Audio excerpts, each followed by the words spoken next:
So our next panel conversation is information architecture and the authoring experience. You can't have one without the other.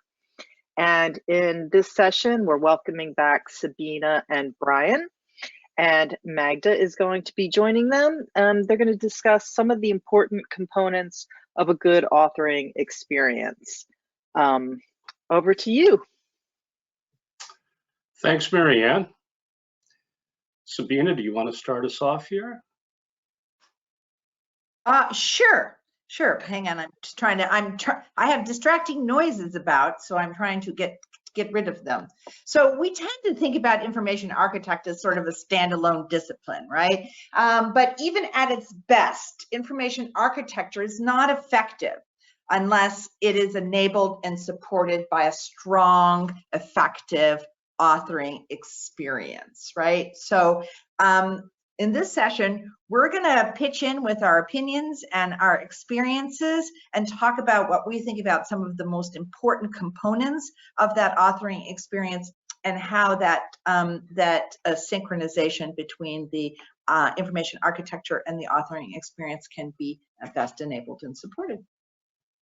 And we have lots of good ideas, and collectively between us, we have a lot of experience.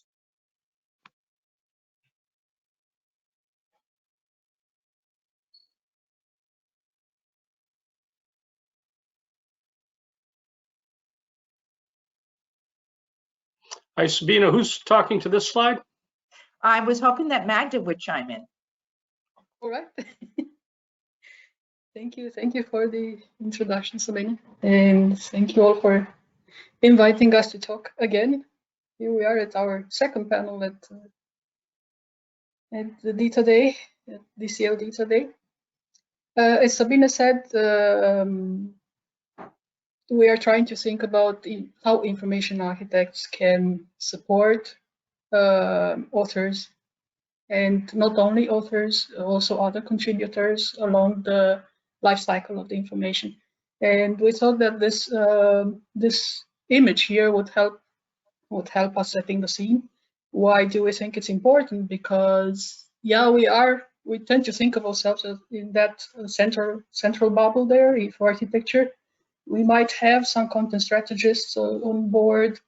We have to rely on our business processes and IT ecosystems and so on. But from there on, everything we do has an impact, and it could be having a ripple effect across the life cycle and across the workflow. So if we can contribute with a small improvement in the authoring experience, we might make one writer happy, so to say, right? Then we might even make 10 contributors happy or more effective, right? And that ripple effect can also bring us thousands of end users that will be happier with the consistent, easy to use information and so on. So we might think it's a small contribution, but it might bring a larger effect. And we can give a few examples along here. So a small step might bring a larger contribution here. Great, Magda. That's really wonderful. And if you think about some of the things that information architecture and our information model enable is that sort of consistency, right? So that we're teaching our users, internal users, content creators, and our external users, the consumers of our content on our delivery platform, how to quickly and effectively scan through our information to look for what they're, to find what they're looking for. And one of the ways that we enable a better improvement of that experience is by having it consistent at the right level of granularity and at the right place. So if you think about those basics IA principles and apply them to the content creation environment, anything that we can do to make it easier for our content creators to create that consistent content and to find content for potential reuse and to single source and all those other things, the more productive, the more likely for that we'll be able to achieve that consistency. So I just wanted to chime in to the great things that Magda had already said. Yeah, That's great. Yeah, and I think, you know, information architecture is nothing that's ever final. It's got to evolve. You may work on a project where you're doing a proof of concept and you model the content for that proof of concept, and all of a sudden you don't have the information architect resource available. You start bringing on other content that might not quite fit that model, and that can cause consternation for the authors. How do I fit this in with the model that we currently have? I think I heard the term "go rogue" a couple of times. You know, you don't want your authors to go rogue because they can't do something. You don't want them to hack the system. So it's really important to keep revisiting your information model, your architecture. Look at new content that's coming in. Look at how you need to restructure your content for new deliveries, and grow that model. I think Sabine and Magda will talk a little bit about that as we get further into this. So I just want to build on what Brian was saying, those very effective points, in the sense that, you know, you've heard that from all of the presentations so far, that notion of maturation and iteration. And I think that that's especially important. And one of the things that I've been advocating in my new environment, and this might seem like a really simple change, is that we think about our content creation environment, our tooling, our content, and our people as a product. Right, and so that when we talk about making changes to our processes, or we're planning for an iteration of our content maturation, like the work that I've been doing trying to deploy a reuse strategy, or that we're doing upgrades to the tools or the templates or anything that the authors are working in, that we give them advance notice that this change is coming. We explain to them and help them to understand how that fits into their overall processes, what will be impacted, what things they'll have to change, what things will remain the same, so that there's no sort of dip in their effectiveness and in their productivity as we're deploying, hopefully, efficiencies into the environment. Magda, do you have anything to add to that? Can you hear me? Yes. Okay, because my sound was cut off and now I'm directly on the laptop sound. Great. Yeah, so we've been talking a lot about the maturity model, right, and how information architecture can support in a leveled way, so that we can keep up with the competencies of the writing team and the contributors team, also with the tools that we have at hand.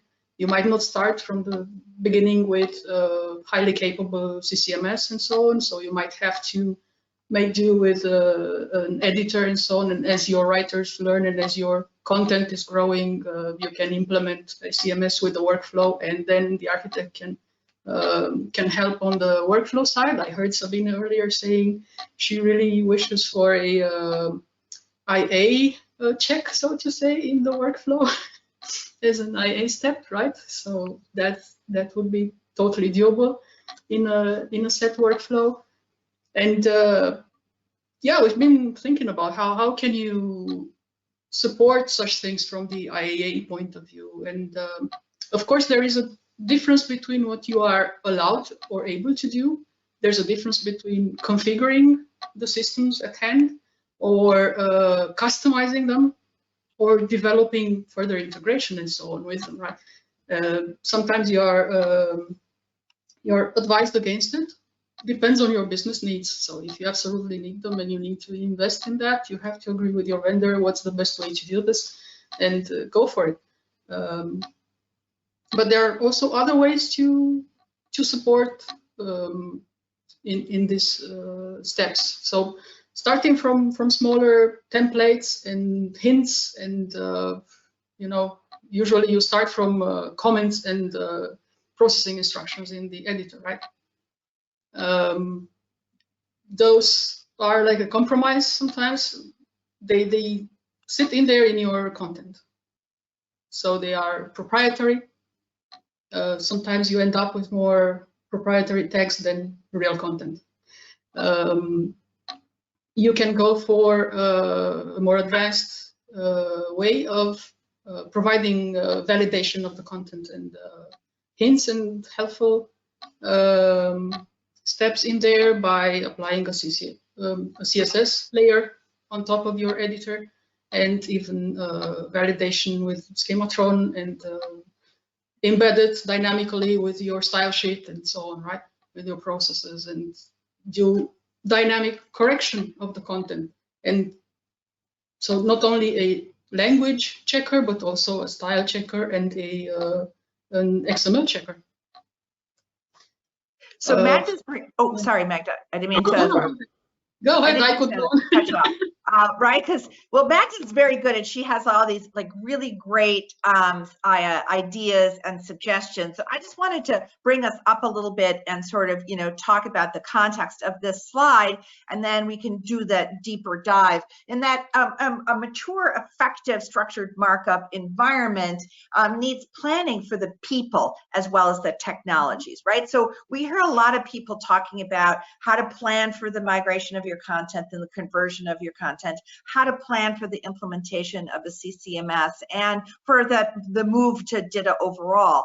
And so we just wanted to remind everyone that there's planning that's needed for the people as well as the technology, right? So to get to some of the suggestions that Magda was talking about for how to increase that efficiency, that productivity, that comfort level of your people working in your systems, we have found that, you know, some of these things could be potential challenges that will be roadblocks or at least impediments to that sort of nirvana of really having a great, efficient authoring experience, right? So we have some recommendations about how to sort of, how to mitigate the challenges, bumps, from the people perspective, right? So making sure that you document all the pieces of the information model, right? And document them in such a way that they can be passed down to non-DITA users, right? So in my organization, my new organization, we have a lot of SME generated content. So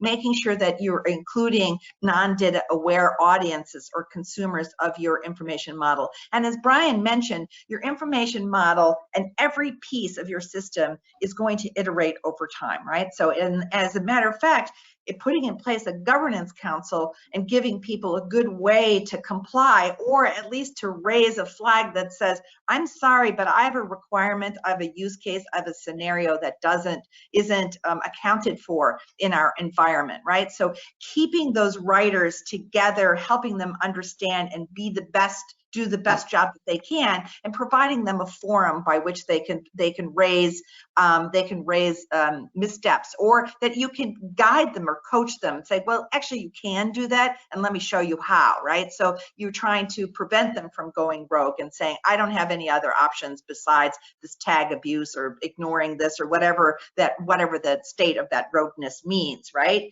And so also making sure that writer training is comprehensive. So you're not training on one tiny little silo or one part of the tool functionality or one part of their process, making sure they understand the landscape of what is this environment, and also where you are and where you're going, right? So you've heard us talk about maturation a lot. And if you read we've got some resources. If you read Michael Priestley and Amber Swope's great white paper about the DITA maturity model, you can see where on the levels that they're talking about, what is the investment you have to make, but what is the return that you get from that maturation. And I think that that's a really important piece as we continue to plan for the people, right? Absolutely, Sabine. Yeah. So Sabine, I think, you know, one of the things that that's really important, you know, in this slide, document, comprehensive, you know, governance, all of those things really need to be a formal process. There needs to be discipline around those. I've walked into a number of organizations that have been in DITA for a while, and I say, okay, well, where's your, you know, document that has your information model? Well, you know, we've got a whole bunch of stuff here in some spreadsheets, and we've got some stuff over here in Confluence, and we'll pull it all together and get it to you. Well, they don't have a well-documented information model, right? Let's talk about your training. How do you train your users? Well, you know, so-and-so came in and, you know, we did some informal documentation. We went through some use cases, people took notes. We passed stuff around via email internally, but we don't have formal training documentation. And I think that's critical, having formal training documentation. And as that information model matures, your training documentation needs to be aligned with that. And then really the whole idea of governance, you know, what are the rules about playing in this pond? You know, we've got an information model, we've got some tools and a platform. This is how we use it. I think it was Jonathan said that, you know, he regularly talks to his authoring team about what's working and what's not working, right? And it's great that the things that are working, but we really need to focus on the things that aren't working and look at the information model and see how we need to adjust and how that affects training downstream.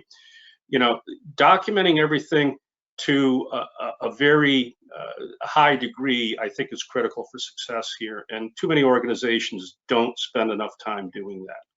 Well, what I'm finding is that there's a really, so just to build on what you're saying, Brian, what I'm finding is there's a really pretty strong direct correlation between having the right resources available to by right, I mean correct, and at the right time.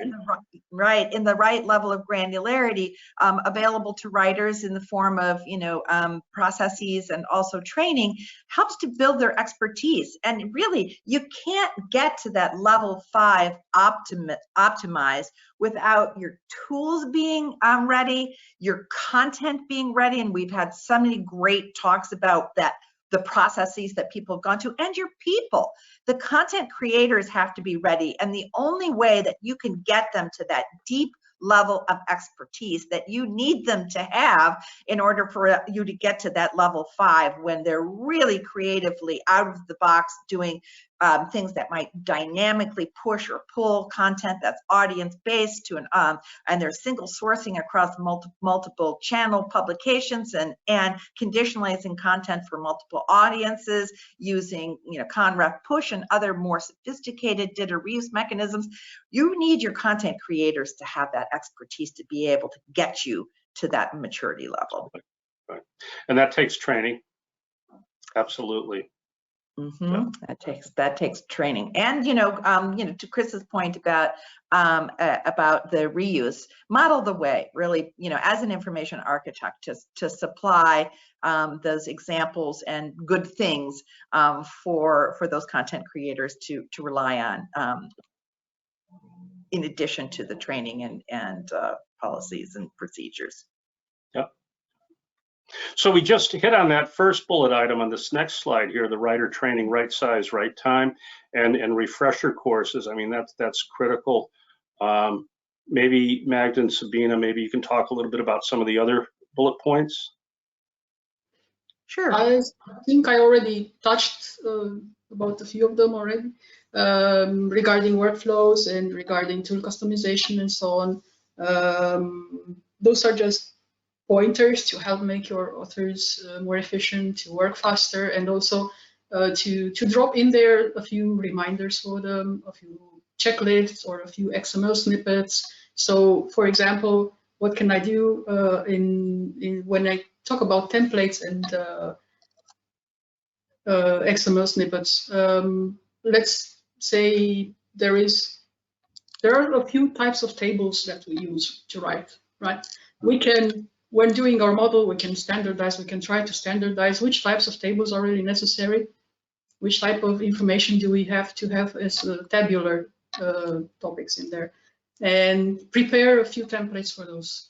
Prepare a few snippets, meaning the code for the table already, with the header in, with the wording for the header in, maybe with some categories on the key column and so on and so forth, so that the writers don't forget to fill in something, so that they don't surprise the reader with rogue words in there, right? And cause confusion for the end user. So that's how we can make our writers a bit happier or efficient, and also the reviewers and the end users also get the benefit of that. So that's just a small example of how we can use templates and Also, we can create some samples in our repository for them to check if they don't know how to start from a blank topic and so on. Yeah, and workflows I also touched, so we can put in some checklists or helpful information, helpful task information in the workflow steps if our CMS supports workflow tasks, right? So that the language reviewer or copy editor doesn't forget to do all the checks in the quality proofing, so that we do everything first time right, and we avoid loops in the workflow, right? And everybody will profit from that, will benefit from that, including the end user. We could have also that information architecture check as a step in there, and legal, compliance, safety, whatever, they all run through certain steps in the workflow, and we can help them having those steps embedded and maybe even automated part of it and so on. And also we benefit from that because we could collect all that data, have reports on them, and see what is recurring as an issue. Where do we have to address that and improve in our model so that the issue doesn't keep coming up? Or we send certain writers or reviewers to an extra training, or we prepare an extra material because we didn't think of covering that issue, but apparently it's a new issue, right? So as you said, we can improve the training. So an architect's work is never done. And I think it's also useful to keep a backlog of all these issues, right? That would be a growing backlog, an organic one, and you have to keep reprioritizing because business objectives are changing, right? So this comes back to that governance and ownership. Get an owner of that backlog, put all the feedback that comes from end user, from contributors, from business, from writers, and so on, put it in the backlog, prioritize, and even if you can do a small improvement from that backlog a year, you still contribute up to the end user, right?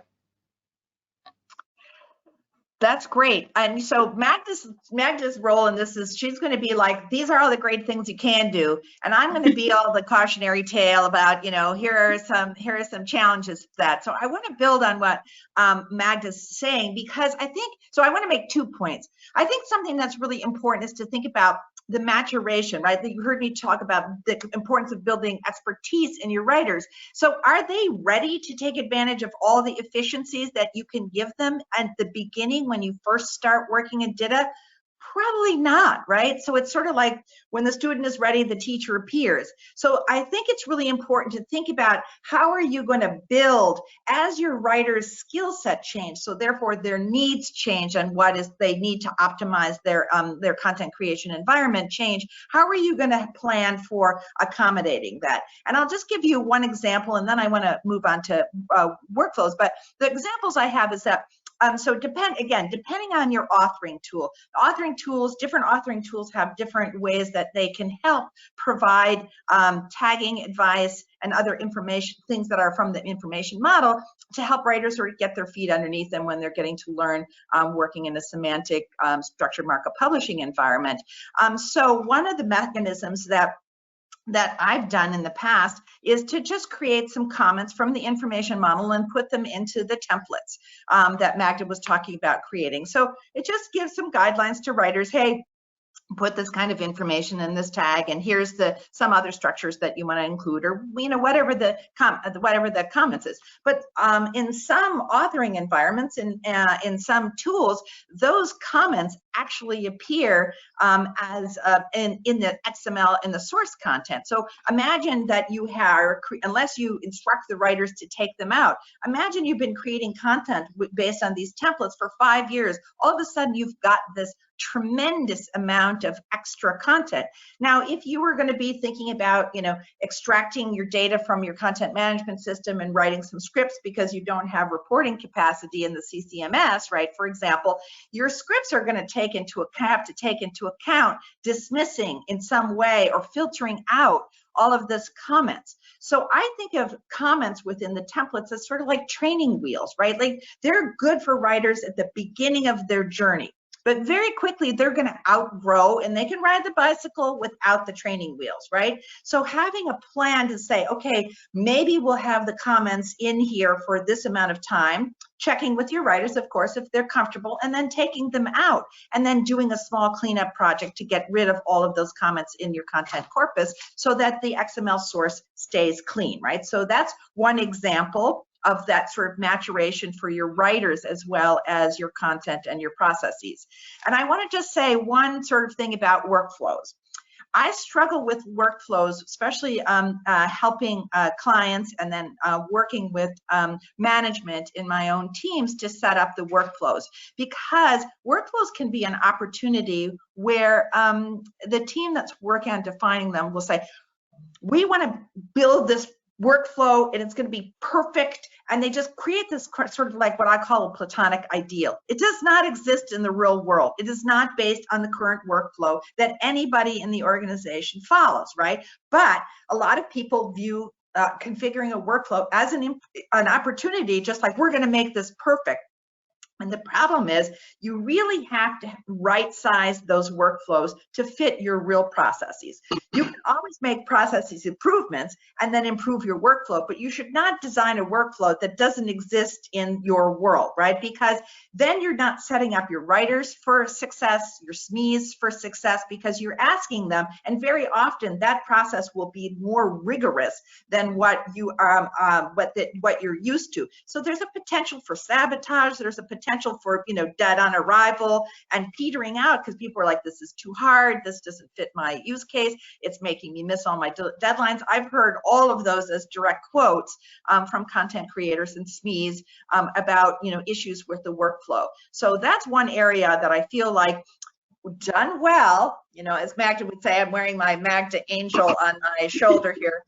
It's really great and really creates a lot of efficiency. And then there's the Sabine cautionary tale, like if it's too heavyweight, if it isn't based on the actuality and doesn't have a plan for iteration as your processes iterate, then it's not going to be creating efficiency. It'll be doing just the opposite.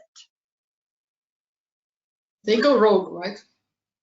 That's right. And so that's only when they have to. Only when they have to, I think. You don't want to have to give them an opportunity to go rogue. You want to subvert that as much as possible. Yeah. And I think the best method of subversion, right, is to give them a forum to bring their unmet requirements, right? So that's why the governance council is so important, right? Because you need to be able to, as a content creator, to bubble to the surface any missed requirements or things that have iterated and no longer fit, and then to be able to be given guidance so that you remain in compliance with the information model, with the processes as a content creator.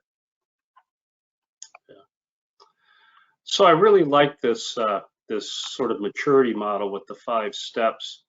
But you know, I think back to many of the organizations I've worked with, and some of them, you know, get to 3 very quickly, and then they sort of plateau there.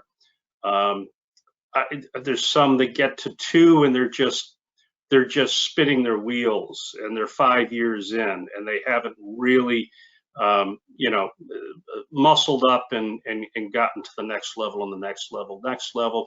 And then I see some organizations, you know, quickly because it was their ultimate goal to get to that 5th level, right? It was in their plan all along, right? We've talked about some of these things that you don't plan for, all the cleanup of the reuse model after conversion and migration. Well, you can't get to 5 unless you've really optimized your reuse. And you can't even get to 4, I think. But there's, you know, Sabine and Magda, from your point of view, what does it take to take an organization that may be stuck at 2 or just getting to 3, but you know they're going to plateau there? What does it get to help them find a way to level 4 and level 5? Magda, do you want to go first? Sure, I can start. So focus and business priorities are the ones that can drive this, right? So we've heard in some of the previous presentations today how important it is to stay focused and to define a roadmap and a calendar and to stay on top of it. And it means you have to talk to a lot of people, you have to keep them all on board and delegate and even across silos and so on, right? And still, as Brian said, they get stuck sometimes and they need some help. Either you bring help from outside or you prioritize. You try to find, you switch to this lean approach, for example. You try to find your minimum viable content product, right? Mm-hmm. So what's our most important deliverable these days? How can we attain our business goals on this deliverable? And then we start focusing on that part, and we grow, we mature the model and the work processes and the training, so that we grow up this pyramid and optimize the content operations. And if we do this with scalability in mind, then we prove we have a success here, and we get the budgeting for next year for another slice, right? For another value stream, another deliverable, or another type of product, or another type of content altogether from another department, right? Yeah. Well, I think that's right. So that's on the optimizing, there should be like a little Christmas tree star at the end there where you just get all the money and resources that you need, right? So I wanted to say a few more things just to sort of build on what Magda and Brian have said. So generally, we think of this maturation model as applying to processes, right? So how are your processes? Is everybody doing their own thing? Do you have a few people that are doing the same thing, but it's kind of rudimentary? Or are the processes well defined? They're organized either because you've centralized your content creation environment. Are they repeatable from release to release? Are you managing them, right, like through a governance and making changes, and otherwise everybody has to stick to the processes, blah, blah, blah. So we tend to think of it as that way. I think of it, so one, I view this hierarchical. So Magda has like the pragmatic approach, right? You just define a minimal viable product for each of these levels, and then you move up. I have subscribed more to the sort of like Maslow's pyramid of hierarchical needs, right? You cannot get to the next level until you've met the criteria that you've defined for the level before. So that's the way I look at it, right? Like we've got to have the ducks in the row before we move it. And we're rudimentarily, the ducks are in line, then we move into we're organized, we're repeatable, we've got documentation, we've got this, we've got that, then we can move to the managed and sustainable. And the way that I've further broken this down for my own work now at Omnicell is I've thought about each one of these levels as having sort of three parts to the readiness. One is the writer readiness, what I'm calling the writer readiness, and that's that sort of, is their environment optimized? Do they have the right training? Do they have the right forum? Are we addressing communications and change management and all those other things, right? So that when we are going to start to ask them to create more complex reusable content units or find them within the content corpus, they know what we're talking about, or they know what I'm talking about. I say we, because I have my imaginary friend that's helping me. So do the writers know what they need to do to accomplish that? Have they gotten the training that they need? Do they have the standard operating procedures and documentation that they need? The second area is around the tool readiness, right? So is the tool optimized for that environment? Do we have all the pieces in place? Have we deployed the workflow? Have we created the templates or removed the comments from the templates? Can we change the labels and all of the other things that Magda was mentioning? And then the third area is the content readiness, right? So is the content clean? Have we achieved sort of whatever we define as the minimal viable product for that quality of our content? Is it consistent? Do we have the criteria defined for our different content types or guide types? Is everything 100% in compliance with our information model? Have we implemented, rudimentary or whatever level of reuse? And I thinking about going from level to level, and then also thinking about attaining that readiness. Now, what is in that readiness bucket, I think could differ depending on the size of your organization or even what your goals are. But I think that as an information architect or as part of that team, you need to know what are the criteria, what are the components in each one of those 3 areas of readiness for each one of those levels as you move forward. And I think then the last piece is the journey. Where are you going, right? Like, what is the executive driver? Like for Omnicell, it's very clear. We want to create a unified customer experience where we're breaking down our content silos, we're providing answers irrespective of whether that answer takes the form of a short training video, of reference or troubleshooting content coming out of our product documentation, or self-service content that's coming as a result of articles, support articles that were written because it relates to some support issues in our products, right? So we have that goal in mind, right? So that is the journey, but we can't get there in one step. Like we can't, we're barely above this, ad hoc. We can't get to optimizing. We can't get to the end place without the systematic steps in between. So for me, part of that is defining what are those hops, what do those steps look like? What are the components of the 3 areas of readiness for each one of them? And what's the measure of success? How do we know when we're in organized and repeatable for each one of those? Yeah. That's great. As always, Sabine, you have so much to say on this, on doing it right and being successful. At the end of the day, it's all about, attaining as much optimization as possible. We have a few more minutes. Do we have, I think there's... yeah, we have one more slide. Yeah, one more slide, yeah. Right. So this is the cranky pants slide, right, about the areas where we talked about. And when we were going over this, right, this was the most interesting part of our conversation, where we just had 1,000 examples of millions of things that we would like to have and that we would make our jobs easier. Personally, I'm still hoping for that silver bullet, that I just shoot it and like everything falls into place and it's just wunderbar.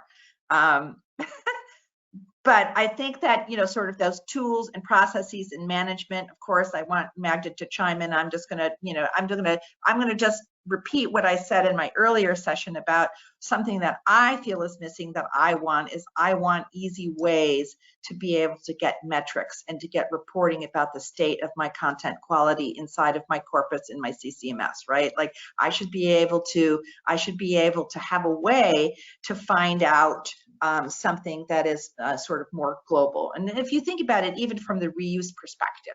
So our CCMS has a little visual indicator for when a particular piece of content has been reused. And that's very useful, but it's useful in the sort of like micro level, right? Like you're looking at the topic, you're looking at the map, you can see it's got that little symbol and it's being reused. I want to know in the entire content corpus, which things are being reused where at any level, right? Or I want to be able to differentiate. I just want to know what maps are reused. I want to know what topics. I want to know what version of our copyright library topic is being referenced in every single map, right? Like those are the kinds of questions that I need real answers to. And I'd like to see a CCMS that's better integrated, so I don't have to contemplate how am I going to take a snapshot, download everything from my CCMS, write some scripts to interact with it, and then go back into the CCMS, find those topics, and make the changes based on what my reporting says. Yeah. I mean, there's a lot. All that information is in the systems. I mean, I'm surprised that there isn't more comprehensive reporting and dashboarding and things like that in some of these CCMSs. Some of them have made great strides. Some of them are still, I would say, fairly rudimentary in their ability to give you meaningful information out of the CCMS. So, tools are important, processes. One of the things, and this is something that affects author experience, the authors, we're sending stuff out for review, right? And some of the systems have good tools to help with SME review, you know, off to engineering and product and safety and legal and everything. But all too often, you know, some of the users will work within that tool and provide the feedback that is easy for the author to incorporate. I've seen others that will still PDF that document and annotate it and email it back. And then, believe it or not, some people still print out and write in the margins their comments and changes, and they might scan it as an image and send it back. So that puts a big burden on the authors to reconcile all of that. And so I think, and maybe you know, this is part of tools, really improved review tools that are really easy for the non-DITA experts, the subject matter experts, to use and contribute back in a way that the comments, the changes flow seamlessly in, and the author has an easy time reconciling and getting that going. I know you know, many of the systems have review modules, and some have fairly extensive plans to upgrade those review modules. But anything else there on that last slide before we just close this out? We've got 2 minutes left. And well, let's go back to the what's missing slide, right? Because I feel like the resources will be distributed to everyone. Yeah. And so, you know, again, I feel like the question for us as information architects is to think about, what can we do to advocate for improvements on these areas of what's missing? And certainly, you know, management support and engagement to enable a great authoring experience rather than stymieing or deprioritizing it is one area that we can, as information architects, have a great deal in influence. And I feel like just talking about you know, like the review tools are awesome. The processes hopefully will be designed right. The hardest part is people SMEs are afraid to use a structured markup review tool a lot of times because they think it's too heavyweight and it's too hard and too whatever. So being able to anticipate where those sticking points are and then to be able to influence for successful adoption. But, you know, we have to do that as part of our community of our content creation, you know, system. The contributors will also have to understand the difference between the monolith documents they have reviewed so far and the fragmented now, right? The modularized content, and that's what they are afraid of also, right? Yeah, that's right. Letting go of, they're used to taking that PDF and marking it up, printing them out. They don't want to let go of that process, right? Because that's what they're used to and comfortable with, and that's where their efficiency is. So we have to help them, you know, accommodate for that dip in their productivity, and then also very quickly and effectively get back to that previous level of productivity. Right.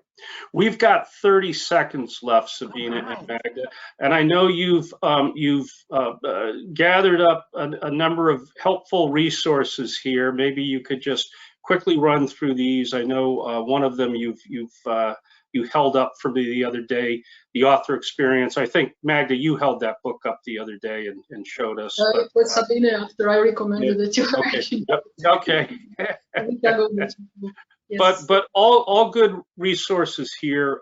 You know, Joanne Hackos has been in the industry for years. She led CIDM and Comtech, retired a couple of years ago. Amber Swope's been around, and Lewis and Rick, you know, very helpful in this space. So these are good resources.